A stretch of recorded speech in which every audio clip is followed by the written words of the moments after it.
Hello everyone, it's Christine here and I'm back to work on my second project for Roxy's Journal of Stitchery, where this month we're focusing on the prompt of bags. So you might have seen a previous video where I've started work on my embroidery hoop bag, which will be a round bag with a really heavily embroidered front on it, inspired by Fleur wood. So I'll include a link to those videos.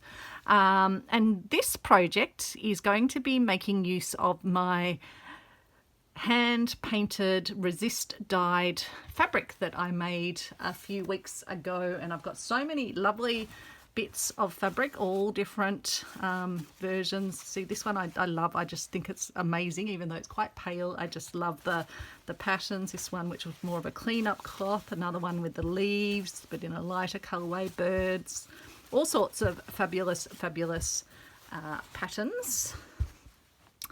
But the one I'm wanting to work with for this second project, which is going to be a little pouch that I take with me to work, and it's a place to hold those things when I'm going off to a meeting or something that I want to take with me, but I don't want to be kind of just carrying loose, because often I'll have my laptop, I'll have my phone, and I do have a third idea for making a little phone pouch, and then I still have my fourth idea of a little doggy bag as well.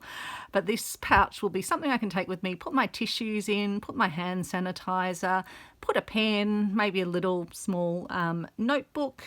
If I want to take some money with me, if we're going to a cafe or something, I can pop my card or some money in the pouch as well. So I guess a baggie, but probably not with a handle or anything. It's just something I would carry as a little clutch bag.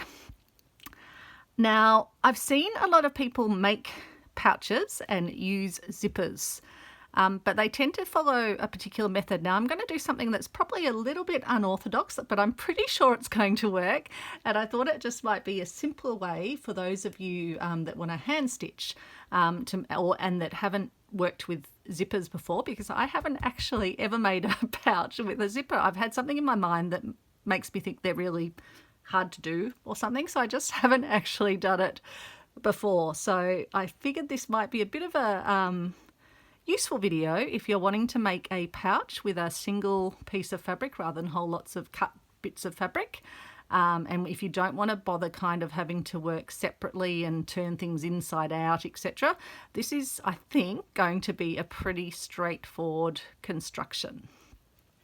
So what I'm using is my hand painted fabric, which is just cotton sheeting that I've painted with my Inktense. So it's pretty thin, but it's really nice and soft because it's been well used before it was painted. And then I'm using some denim fabric on the back, but it's not as thick as what you'd call a jeans denim. It's but it's not got any stretch in it. It is just a woven denim type fabric, and I've decided not to use the darker blue side, but to use the mottled side as the inside of my pouch, because I just think that goes a bit better with what's on the front. And I've selected a zip out of my bag of miscellaneous zips, which helpfully is in a nice navy colour, which I think will go well, and it's just about the right length, I think. So my plan is to use essentially this single piece of fabric, which is now two bits of fabric combined. And let me tell you how I did the combining of the two bits of fabric. I used a product, and I'm not at all affiliated with them, but it's called Light Steam A Seam 2. Now the collage quilter uses this for her amazing fabric collages, and I got a roll because I kind of wanted to have a play with it. I think it does a good job. The only thing to note, if you have trouble with your fingers or get a bit of pain with pushing through, it does create a bit more push required as you stitch into it. And if you don't really thoroughly kind of do the process, because you use an iron to iron the two pieces, the two bits of fabric together with the steamer seam in the middle, if it doesn't get really well heat set, it can leave a little bit of gumminess on your needle. If I get any of that, I usually go back and give it a really good hot heat and really place the iron sort of heavily over each of the areas to make sure it's fully sort of bonded. But besides that, it does give a really good join between the fabrics, and it's really easy to use in that you basically, I've got a little piece of it here which I can show you, not with the iron or anything because I don't have the iron here. So it comes as a piece of steamer seam with a paper on both sides, and all you do is you peel off one side of the paper and then you're left with this slightly sticky. Now it's not super sticky, and you can then apply that to your fabric. You then iron it with this other backing piece on it, so iron it really well, and then once you've done that you can peel off the backing piece and then stick your other piece of fabric to it and then iron it again, and it will adhere, but that's once you've actually taken off that bit there. Now I'm going to just put it away, and I can reuse that one. I even keep my little pieces of it because you can definitely reuse those. Well, not reuse them, but you can use the pieces that you've cut out. So that's the process by which that happens. And if you do buy it, I'm sure it will come with instructions for how to do it, because it usually comes in a big roll. So what I'm then planning to do, and have done on this just to show you, because I thought I'll first of all show you how the pouch is going to come together, and then we can get stitching into it in the way that I've been stitching it so far, is these bits will fold up, and I'll fold all of the sides in. These ones at the side will just stay as a folded in, and then they'll get stitched down. And then for the zip,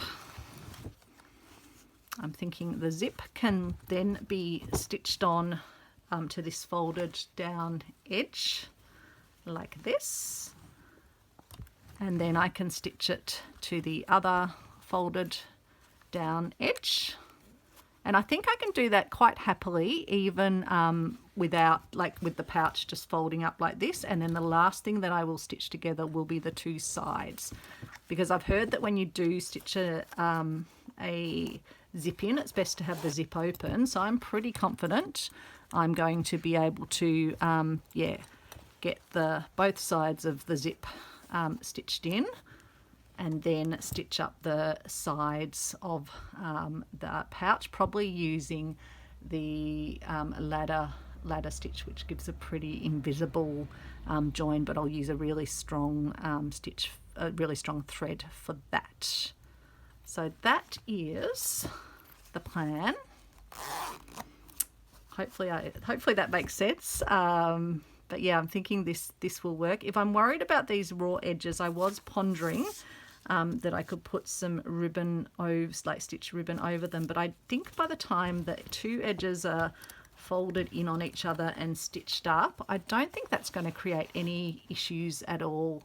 I don't think anything's going to kind of catch on them or otherwise, because when I stitch these edges down, I'll probably do a really good little stitch down the inside here that doesn't go through to the front, so that it doesn't show up on the front fabric. But what I'll do for now is I'll take it apart, having explained what I'm thinking, and I'll definitely come back and show you as this progresses. But I thought we could spend a good chunk of time just enjoying some stitching into the fabric, because I'm just loving how this is starting to come together.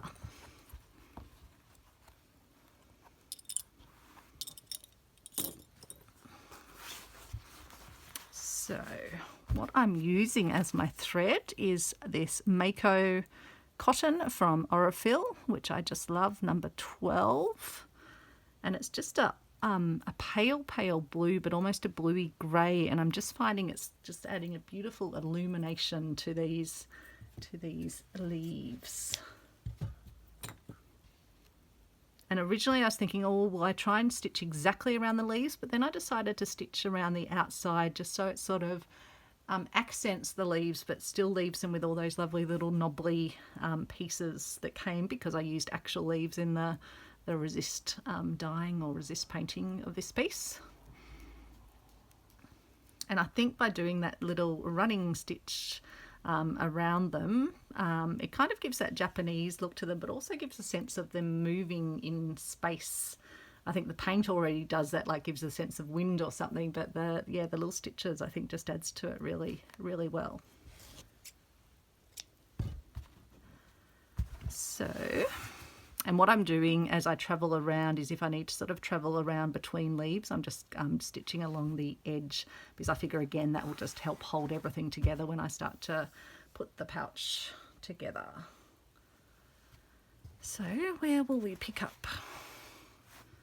Just thinking which direction is going to be easiest to stitch with the camera. I might start over here, I think.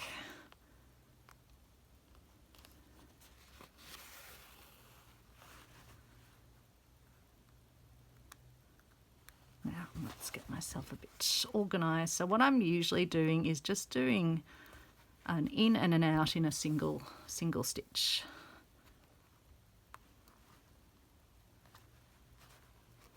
I'm wondering if I should bring you down. I don't want to bring you down too close because then I'll probably go off camera. Let's see how we go. So I'm just putting the needle in and then pushing it out a bit further along just so I get that little dash stitch. So really just a running or a cantha stitch, whatever you want to call it.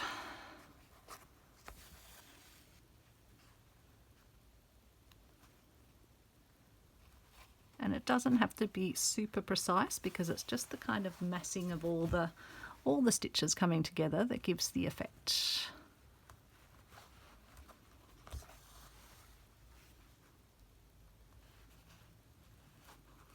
Ouch, just managed to stick it into my finger. Thankfully just into the upper skin. Didn't actually hurt.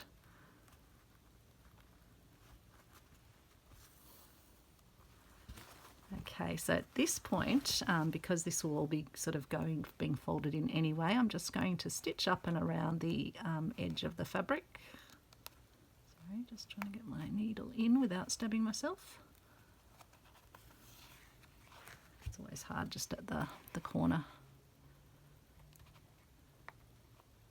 So because this will all be in the fold, it's not too much of a problem. But yeah, what I like about the steamer seam is holding the two pieces of fabric totally cohesive. I haven't had to put pins in, which, as many of you will know, are the pins are the bane of my existence. Don't love them at all. Even the applique or applique pins. So yes, if I can avoid them, then that's a good thing, even if it means that this probably just feels a bit more like I'm pushing my needle through maybe like a canvas or something. But yeah, I'm just aware some folks find it hard anyway to be using a needle, so just giving you that little warning around the steamer seam. In fact, I would probably suggest if you do have trouble with it, just using Yoo-hoo glue. That is still, I think, my preferred adhesive, even though it's not designed for fabrics. It doesn't give this sort of heavier feel to the combined fabrics, which is interesting.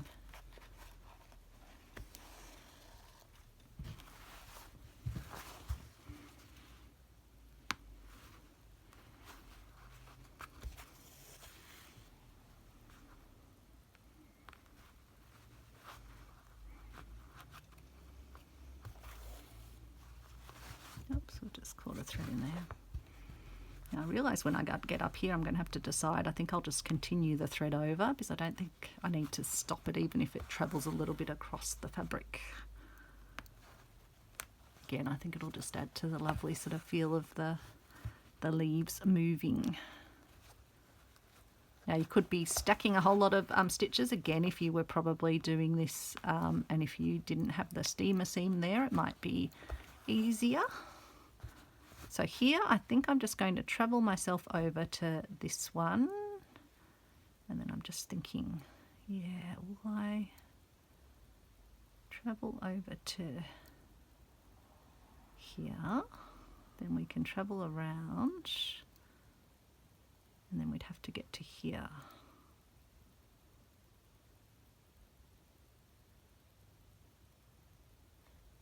Or do I travel over to this one? If I go there and go all the way around, then I'll be up here and I need to get down to there. So I might bring myself down there and then we can travel around. That's what I'll do, I think. I'll come down.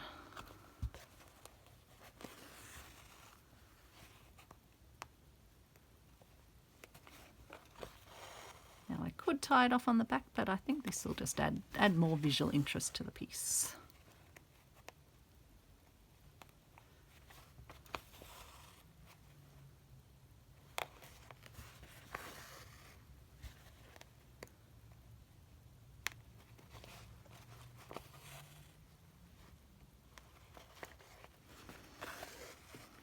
Okay, so now I can start going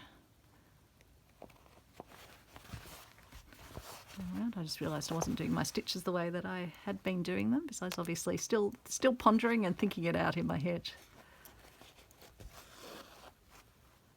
think it's funny when you're doing these videos, because you do have to, you can't kind of just sit there and look at your work for a few minutes at the desk in total silence. You've got to keep going. I mean, you can edit your videos. I try and just do them and just give you that thing of being in my craft room unedited, for better or for worse. But thank you everyone for the lovely birthday wishes. I feel very, very spoilt. I've got such a lovely bunch of friends on here.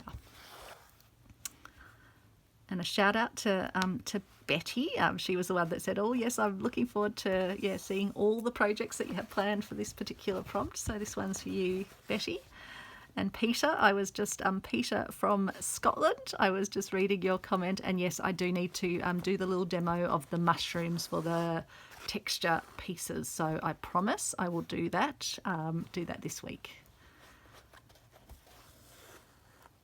This Peter says he loves them, and they are fun to make. And I do have my pipe cleaners, not only the ones that I bought, but and Annie sent me some as part of my little birthday package. So no excuses not to do them. And I've been having some other texture play as well, so I can give you a bit of an update on those. But I might do a shorter little tutorial on the mushrooms perhaps.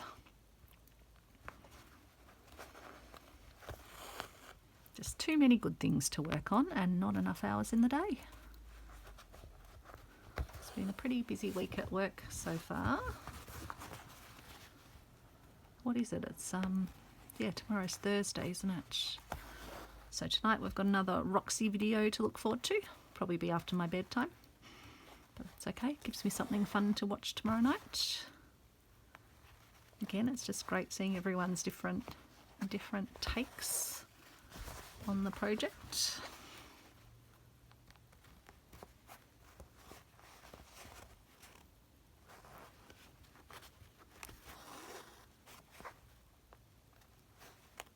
I think these prompts this year are great just because there are so many different interpretations that you can do, and you can just do something that you're comfortable doing.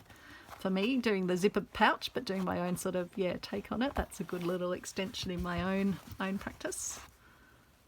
Of course, I can't do it the conventional way. I have to come up with a different way, but hopefully that makes it interesting for you too, because it might give you an idea for how you want to do something.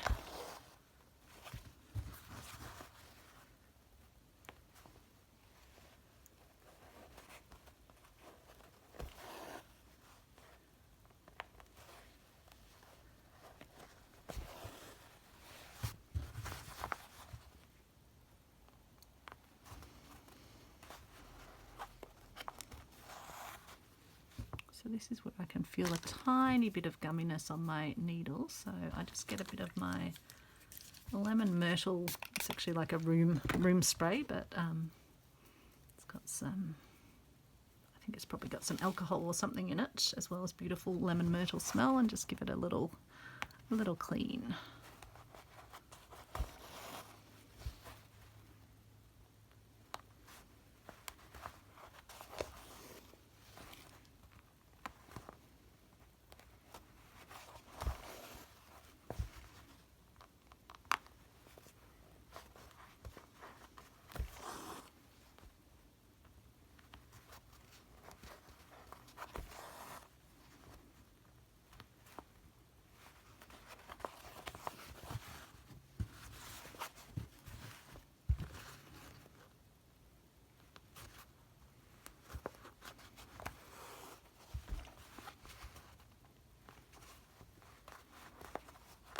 So I'm just getting lost in the pleasure of stitching, I think.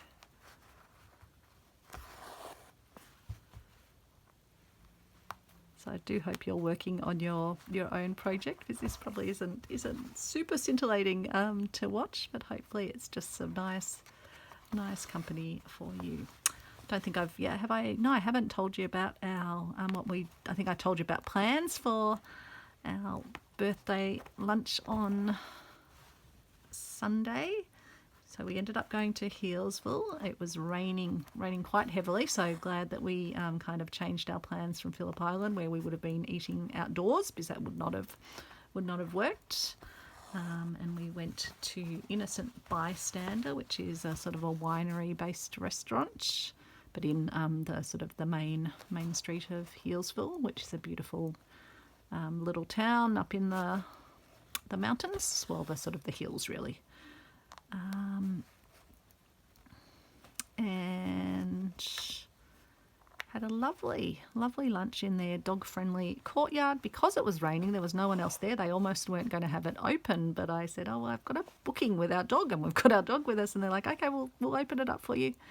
But it was lovely because we had it to ourselves and had beautiful pizza and truffle pecorino fries. So beautiful fries with truffle pecorino cheese. So that was delicious. And finished with some Spanish churros, so donuts with a hot chocolate sauce. So that was lovely. And because Travis is such an integral part of our family, it's always lovely when he can come and enjoy the celebrations too.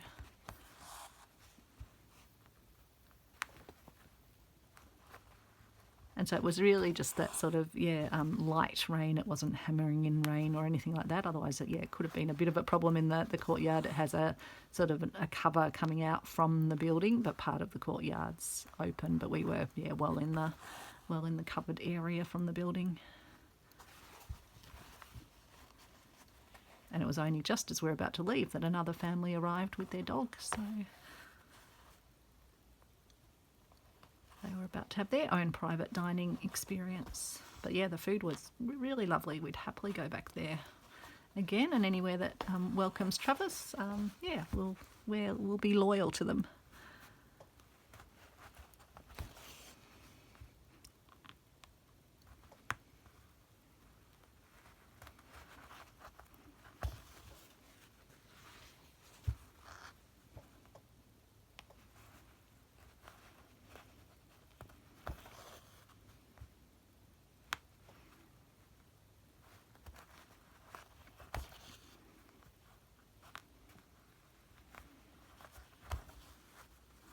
So I'll just get round these ones on the front, so at least you can kind of see what the front of the bag's going to look like. And then, I think that will probably be enough for this video. And then I can come back once I've sort of finished doing the rest of the bag and starting to put it together. I'll probably come back and show you how the sort of the final stitching across the zip and stitching down the sides goes, so you can see that.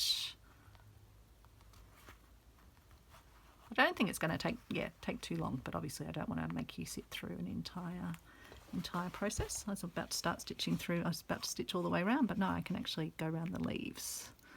Don't need to go along the edge.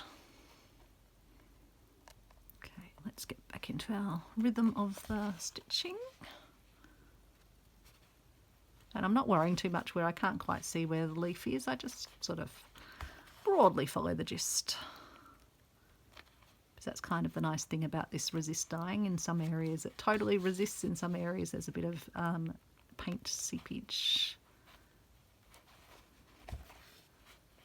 which all adds interest and uniqueness. No one else is ever going to have this design. One, they're not going to have the exact leaves with the exact patterns, and two, it's a once off.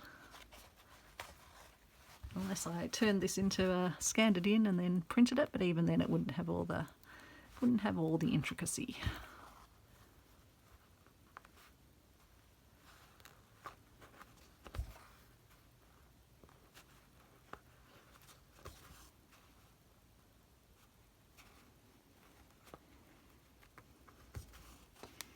But hopefully this might give you, if you've got a phobia of doing zippered pouches, I shouldn't say a phobia, but if you haven't done one and you're sort of thinking, oh, that all looks a bit complicated, all those bits of fabric, having to sew it inside out, turn it in the other way, I hope this might give you a different way that you can make one.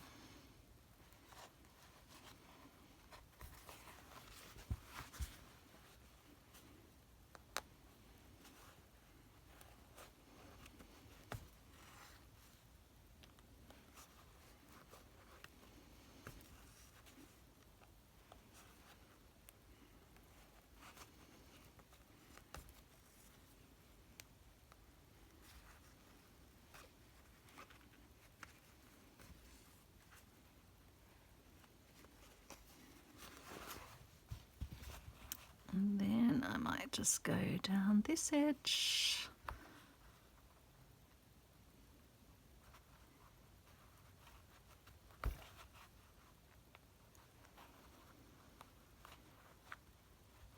Oh, I just realised, isn't it funny? I hadn't actually gone and done, I was planning to go round, but then I would have ended up over there anyway, wouldn't I? So maybe I can actually, yeah, and I'll probably have to do that as a separate piece of thread.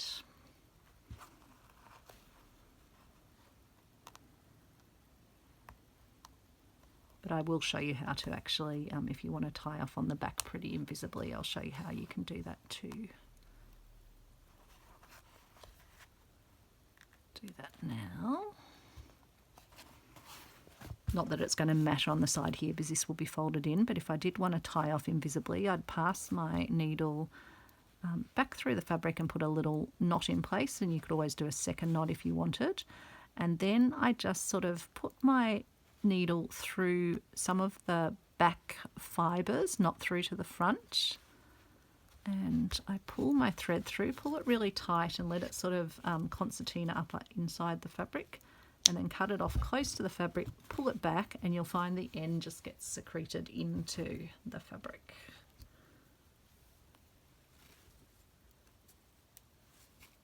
Okay, so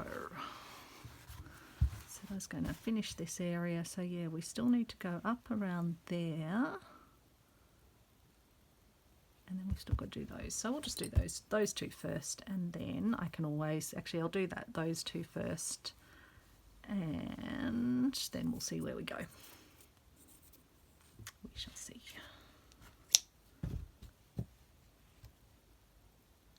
Or actually I might start here and I'll go there, and then I'll just do some extra stitches around the edge because I didn't actually stitch down that bottom edge area. That will work fine.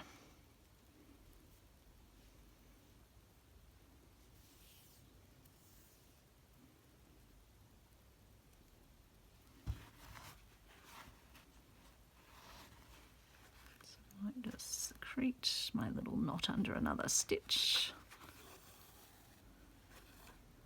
Like that. Just put another little stitch in just to hold that nicely in place. And then we're going to take our way around here.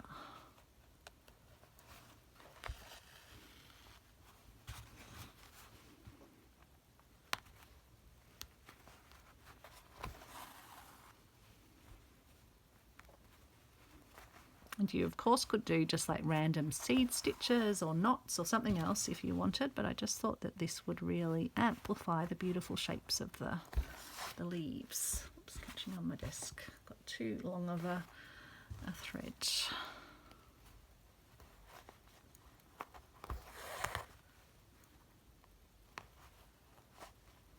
And we'll bring you down a little bit closer just so that if you are struggling to see. I do believe when you're watching, like if you're watching on a phone or an iPad or something, I think you can use your fingers and pincer in to zoom in.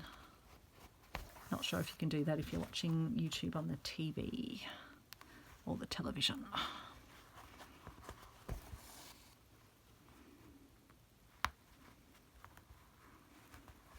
was watching a fascinating YouTuber. I can't remember their names, but it's a fellow and he's only in his 40s and he has a form of dementia. I think it's called Lewy body, Lewy BWY, body dementia.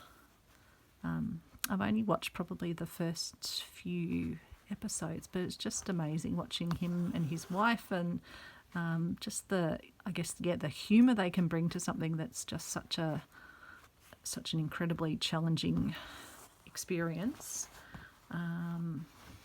But also just, the awareness raising. I didn't even know this type of dementia existed, and especially for people so young. But yeah, to be watching people talking about dementia and actually getting laughter and chuckles, but they very much take the approach that they want him to be able to live as normal of a life as possible, while he still can, and not wanting their friends and things to treat him any differently. So what I'm doing here is just going to go around the edge, because I want to now get over to this one over here. I could tie it off, but I just thought a few extra stitches on the edge will just to help to hold everything together. And it will be folded over anyway and used where I'm going to be putting the zip. So I think it probably just strengthens everything.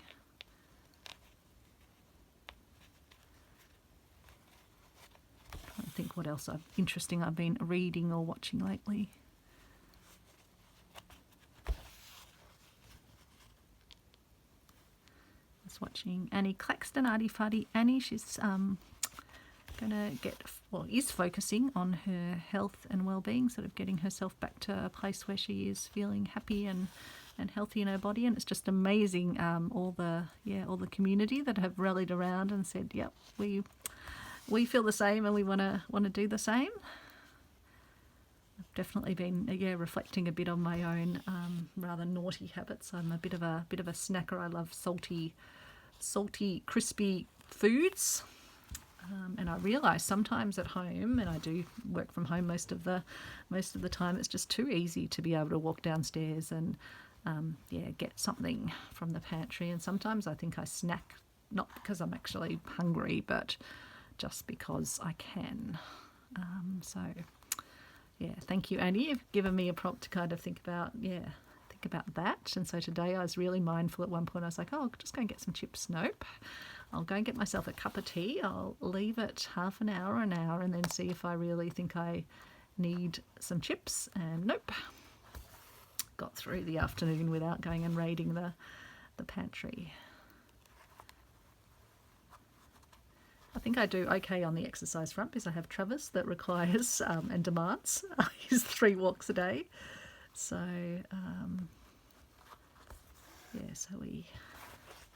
Travis and I stay pretty healthy that way, I think.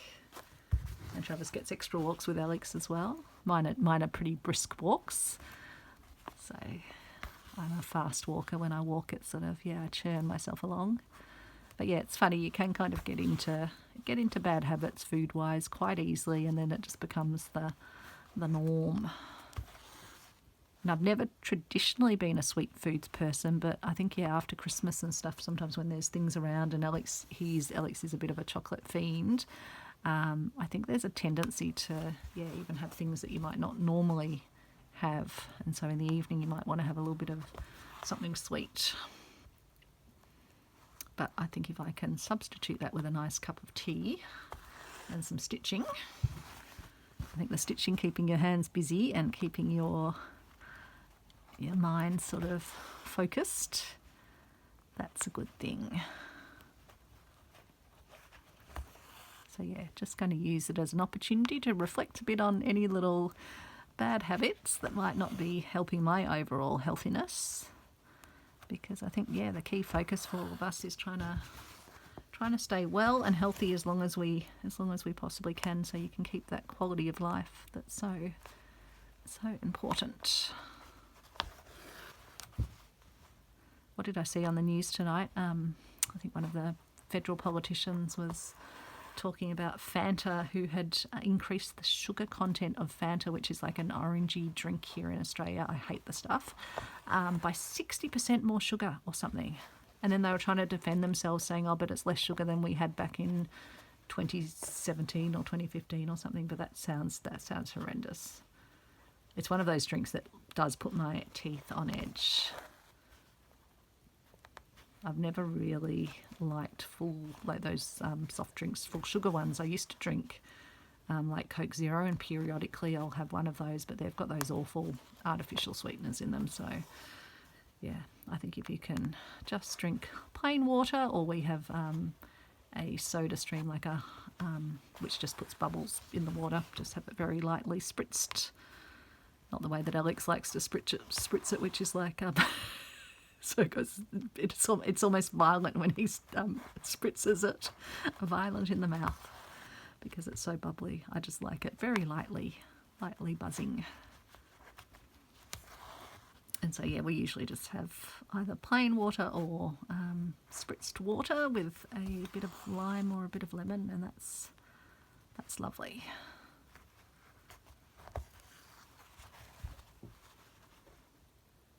The main time I feel like having like a Coke Zero or something is yeah, when we have fish and chips or something greasy. I just find the Coke, I always say it's like the drainer to clean out the drain.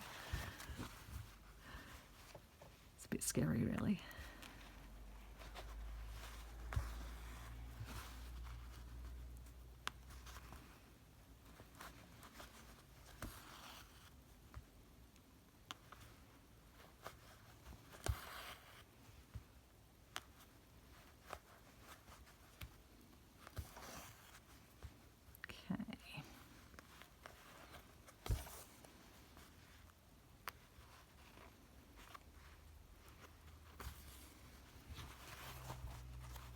Yeah, very grey weather here at the moment. I think I'd got so used to doing loads of washing and having them dry in the beautiful sunshine of summer that it's a bit of a readjustment. We've had to get our drying room cleaned out and going again, because it's every day this week it's sort of got rain showers forecast, so we haven't been able to do as we would normally do. Now here I'm thinking I'll just come up in a bit of an arc over to that next leaf. This is kind of nice to have something filling the area, so just some stitches.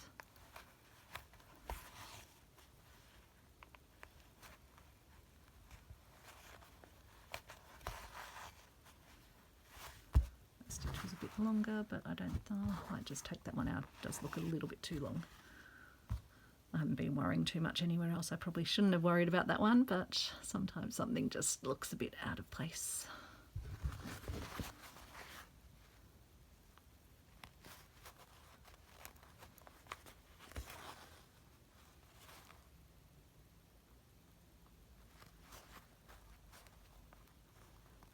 I suppose I should angle it over towards where the centre of the leaf would be.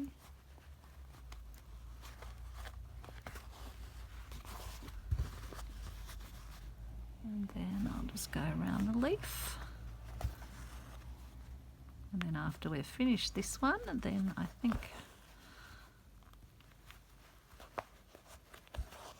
that will be enough of making you watch stitching. But I did just want to show you how the front was coming together. Let me know if you've had a go at doing the resist dyeing. Again, even if you don't have resist dyed fabrics, you could still do this pouch idea just with 2 bits of fabric.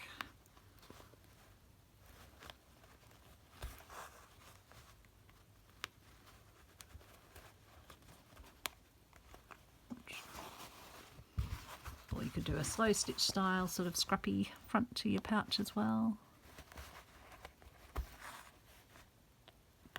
Just do lots of cantha stitching over it to make it all cohesive. You don't have to use the steamer seam, as I say.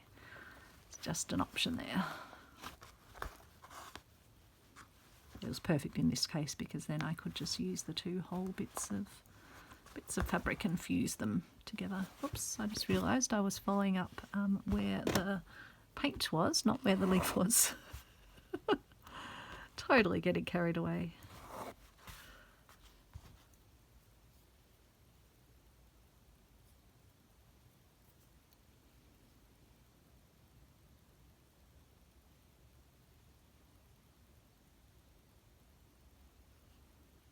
Trying not to have to trim the end of the thread by threading it folded over, but I think I'm at the point where I'll just need to give the end a little trim.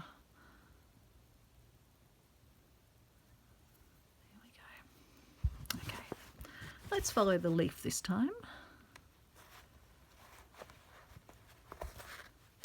Don't worry, those little holes I put in the fabric will just melt away once I give them a little rub.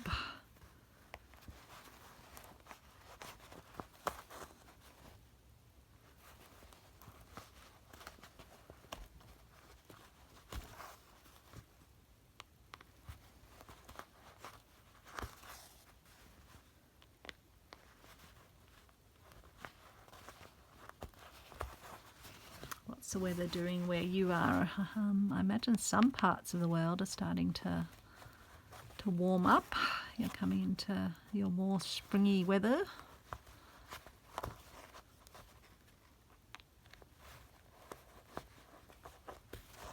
The one nice thing about this colder weather is when you go to bed, it's so nice to get into bed when it's, you can snuggle right down into the bed. Not like in summer where you're kind of having to work out air conditioning or just sleep with light sheets, and something lovely about getting all cozy and that morning feeling. Although it often makes you not want to actually get out of bed when it's so cozy and nice in bed and cold in the room. But the mornings at the moment aren't too cold. They're just fresh. Perfect for a walk with Travis.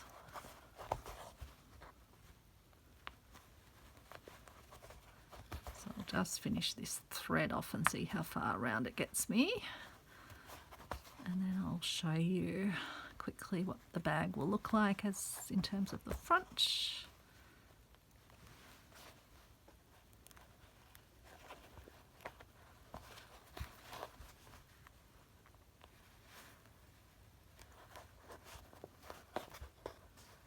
And I think I'll just finish this off in there where the little seam will be.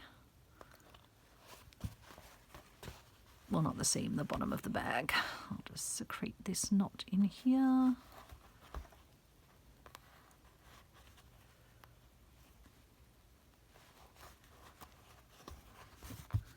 Like that.